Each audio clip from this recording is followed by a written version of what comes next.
Assalamualaikum warahmatullahi wabarakatuh. Apa yang akan terjadi jika seorang wanita cantik bernama Alia yang sedang dalam perjalanan pulang dari tempat gym, tapi malah kena razia ilegal? Polisi korup itu mengancam ingin menahan skuter matiknya bila tidak mau memberikan uang damai. Tapi Alia menolak dengan tegas. Merasa egonya sebagai petugas dijatuhkan. Seketika tangan polisi korup itu berusaha merebut kunci skuter Vespa matik itu. Tapi Alia tidak diam saja. Ia menahannya sampai akhirnya Alia bersama skuter matiknya jatuh ke aspal yang panas. Apa yang akan terjadi selanjutnya? Simak video ini sampai habis. Jangan lupa like dan subscribe agar teman-teman tidak ketinggalan kisah seru lainnya. Di bawah terik matahari siang yang menyengat dan memantul dari aspal panas kota Bandung, Alia Pramesti melaju pelan dengan skuter matik putihnya.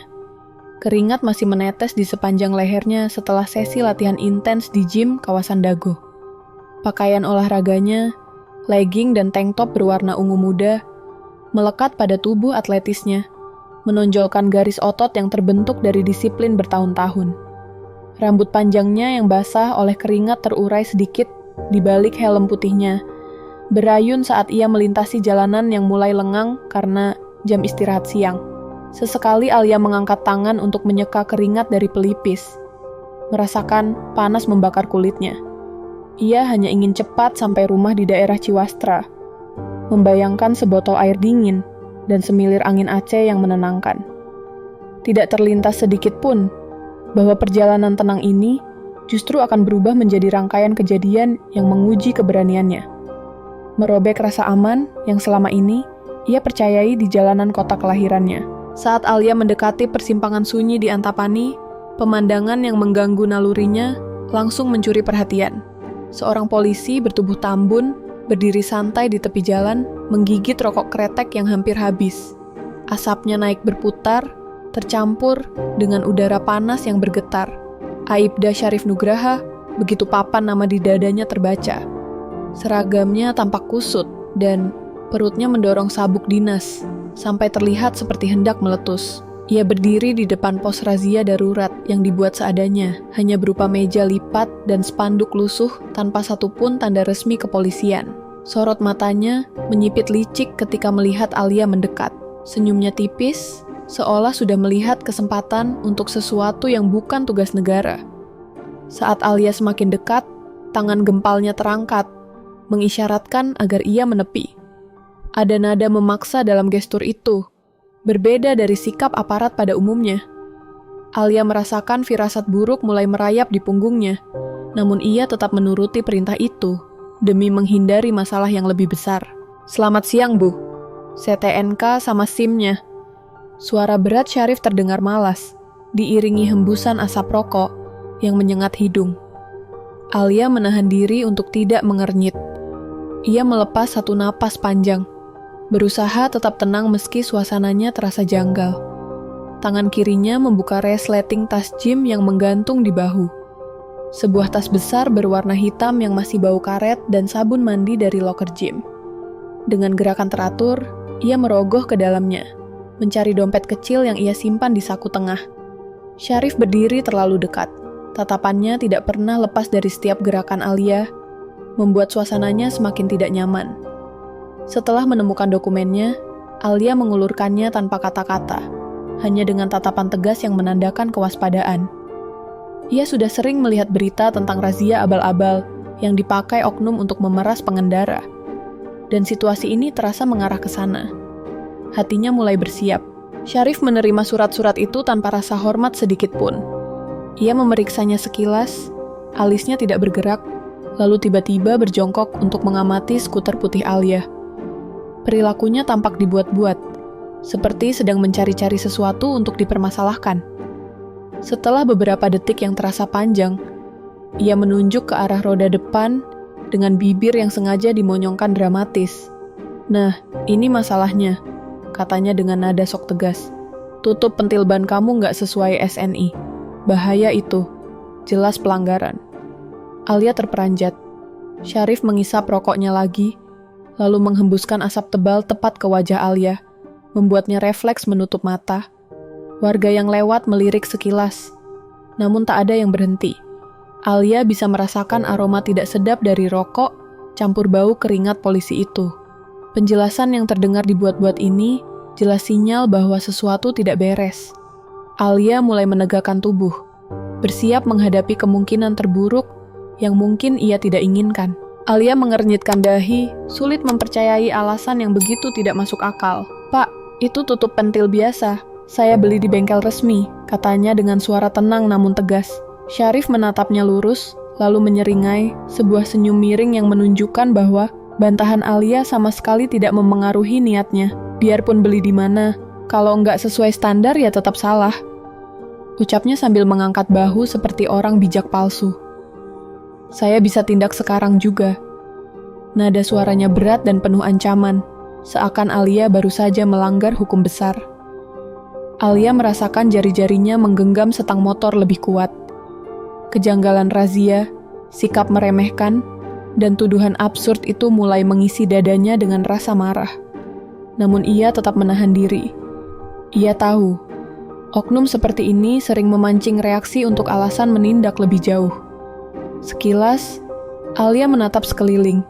Jalanan masih sepi, dan Syarif tampaknya sadar ia punya posisi kuat di situasi seperti ini. Ketegangan pun mulai menebal. Alia merasakan degup jantungnya meningkat. Bukan hanya karena panas matahari yang menyengat, tetapi juga karena ancaman terselubung yang mulai terasa nyata. Ia menarik napas dalam, mencoba menstabilkan emosi yang perlahan naik ke tenggorokan. "Pak, razia ini resmi atau tidak? Kalau resmi, tunjukkan surat perintahnya," tanyanya. Suaranya tetap tegas, meski ada sedikit getaran yang ia sembunyikan. Alih-alih menjawab, Syarif justru tertawa pendek. Suara tawa yang kasar, tajam, dan mengandung kesembronoan yang membuat bulu kuduk berdiri. Rokok di jarinya bergetar sedikit saat ia mengejek, seolah pertanyaan Alia hanya hiburan baginya. "Bu, gampang aja," katanya sambil mengibaskan tangannya dengan santai. Biar nggak ribet, kasih saya 500.000. Beres." Cara ia mengucapkannya begitu enteng, seperti sedang menawarkan harga buah di pasar, bukan memeras seorang warga. Alia merasakan campuran ketakutan dan amarah mulai memanas dalam dirinya. Pertanda bahwa situasi ini semakin tidak bersahabat. Alia terbelalak, tubuhnya menegang sesaat. 500.000 bukan angka kecil, terlebih hanya karena alasan yang tak masuk akal. Ia merasakan denyut nadi di pelipisnya menghentak lebih kuat. Meski takut, ia tetap mencoba bersuara, meski getaran kecil mewarnai nadanya. "Saya tidak salah, Pak. Kalau motor saya mau dibawa, tunjukkan dasar hukumnya dulu," ujarnya sambil menatap lurus, berusaha mempertahankan kewibawaannya. Syarif memutar bola mata dengan sikap meremehkan, seperti tidak terbiasa ditentang oleh warga yang ia hadang. Alia dapat melihat sedikit perubahan di wajahnya. Ketidaksabaran bercampur kemarahan. Jalanan di sekitar mereka tetap sunyi, hanya terdengar suara jauh kendaraan dari arah utama. Dalam kesunyian itu, ketegangan menjadi jauh lebih terasa. Alia merasakan telapak tangannya mulai berkeringat, tapi ia menahan diri untuk tidak menunjukkan kelemahan. Ia tahu, sedikit saja ia tampak goyah, Syarif akan memanfaatkan celah itu tanpa ragu. Syarif kemudian melangkah mendekat, jarak di antara mereka menyempit drastis. Aroma rokok kretek yang menyengat bercampur dengan bau keringatnya membuat Alia hampir mual. Ia tak berkedip saat wajah oknum itu mendekat. Terlihat jelas pori-pori kulitnya dan garis kemarahan di dahi yang mengerut. "Kalau nggak mau kasih uang," katanya dengan suara rendah namun mengintimidasi. "Motor ini saya sita. Urusan panjang. Siap-siap nggak bakal balik." Ucapannya seperti pisau dingin yang menusuk masuk ke kepala Alia. Syarif kemudian mengulurkan tangannya ke arah kunci motor. Jari-jarinya yang tebal dan kotor bergerak cepat. Alia otomatis memundurkan badan. Tubuhnya menegang. Namun tatapan Syarif tak beranjak. Gelap, menuntut, dan penuh niat buruk. Suasana di jalan itu berubah, seperti perang psikologis antara dua orang yang tidak seimbang kekuasaan. Syarif tahu ia memegang posisi dominan. Alia tahu ia harus tetap waspada bila ingin keluar dari situasi itu tanpa kehilangan haknya atau keselamatannya. Ketika Syarif menyambar kunci, Alia refleks menarik tangan, namun gerakannya terlambat sedetik. Tangan kasar polisi itu sempat menyentuh kunci dan menariknya, menyebabkan keseimbangan Alia terganggu. Ban depan skuter putih itu tersentak sedikit, dan tubuh Alia seakan terdorong oleh momen kecil yang mendadak. Dalam sekejap, ia kehilangan kendali. Skuter itu limbung, dan Alia jatuh ke arah kanan. Tubuhnya menghantam aspal panas dengan keras. Rasa perih langsung menjalar dari lutut yang tergores, meninggalkan garis merah menyala bercampur debu. Tas gym di bahunya terlepas, dan isinya berserakan. Handuk, botol air, sarung tangan latihan, semuanya tercampak ke jalan. Suara benturan membuat beberapa kepala menoleh dari kejauhan. Namun tidak ada yang cukup dekat untuk langsung menolong. Alia meringis, mencoba menahan rasa sakit sambil merasakan denyut tajam dari lututnya. Sementara itu, Syarif berdiri tegak, bukannya menolong. Ia justru memasang ekspresi kesal, seakan Alia yang menyusahkan dirinya. Untuk beberapa detik, Alia hanya bisa terdiam, bukan karena tak mampu bergerak, melainkan karena gelombang emosi yang menghantam bertubi-tubi. Rasa sakit dari lututnya menyebar, tetapi jauh lebih menyakitkan adalah ketidakadilan yang baru saja terjadi. Ia menatap ke atas, melihat Syarif berdiri tegap dengan dada membusung, seolah ia sama sekali tidak bersalah. "Dasar perempuan keras kepala, jangan bikin saya repot," bentaknya dengan suara keras yang memantul di dinding bangunan sekitar. Nadanya penuh kemarahan, padahal jelas Alia adalah korban dalam situasi itu. Wajahnya merah padam, bukan karena panas, tetapi karena penghinaan. Warga yang melihat dari kejauhan mulai melambatkan langkah, beberapa mencoba memahami situasi. Namun tatapan Syarif yang tajam dan penuh intimidasi membuat sebagian besar dari mereka ragu mendekat. Alia menekan kedua telapak tangannya ke aspal, berusaha bangkit. Dalam dirinya, kemarahan mulai naik. Bukan lagi sekadar reaksi, tetapi api yang menyala dan menunggu ledakan. Ketika Alia mencoba bangkit dari posisi setengah terduduknya, tubuhnya masih gemetar akibat dorongan kasar sebelumnya. Namun sebelum ia sempat benar-benar berdiri, Syarif melangkah maju dengan gerakan besar, seolah ingin menegaskan bahwa dialah satu-satunya penguasa situasi itu.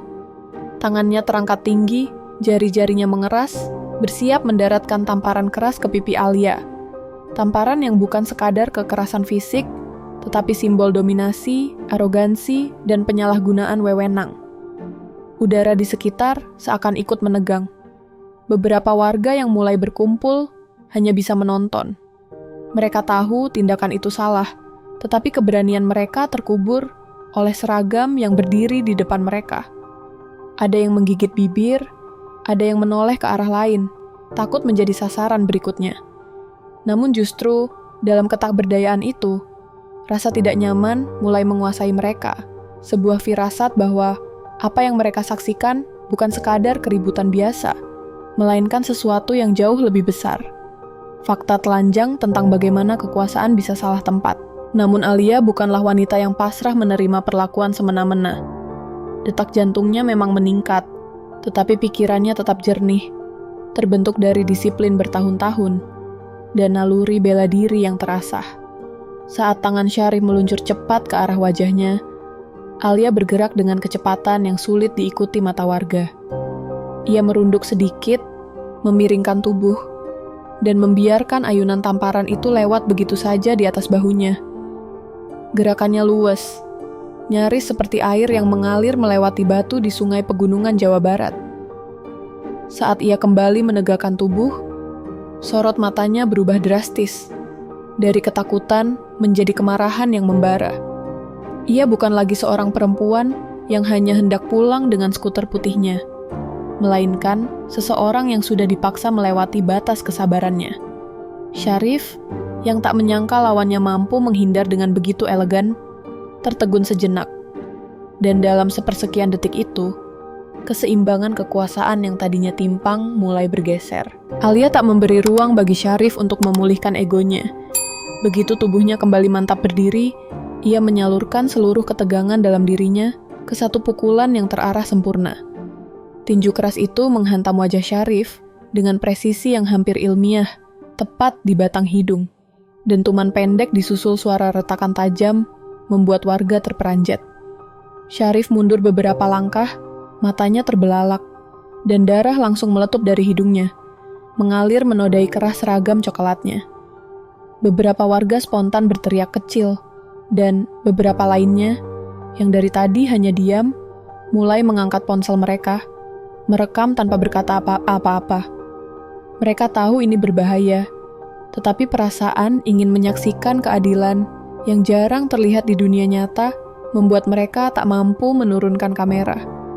Di tengah kepanikan Syarif, Alia berdiri tegap, napasnya stabil, ekspresinya dingin, tapi tidak liar. Ia bukan orang yang menikmati kekerasan, tetapi ia tahu Syarif membutuhkan pelajaran yang tidak akan ia lupakan. Syarif terhuyung mundur, mencoba menahan diri agar tidak jatuh, tetapi Alia sudah bergerak lagi.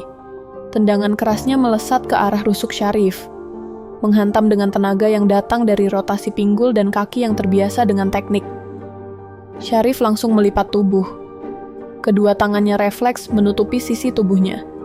Tetapi, perihnya begitu tajam, hingga ia mengerang tanpa bisa menahan diri. Alia tidak lagi mengingat betapa mulailah banyak mata tertuju padanya. Ia hanya melihat seorang pria yang terbiasa memeras, mengintimidasi, dan merendahkan orang lain. Dan semua amarah yang selama ini ia pendam terhadap oknum-oknum serupa, mengalir melalui serangan demi serangan. Pukulan susulan mendarat di bahu, lalu satu lagi ke perut.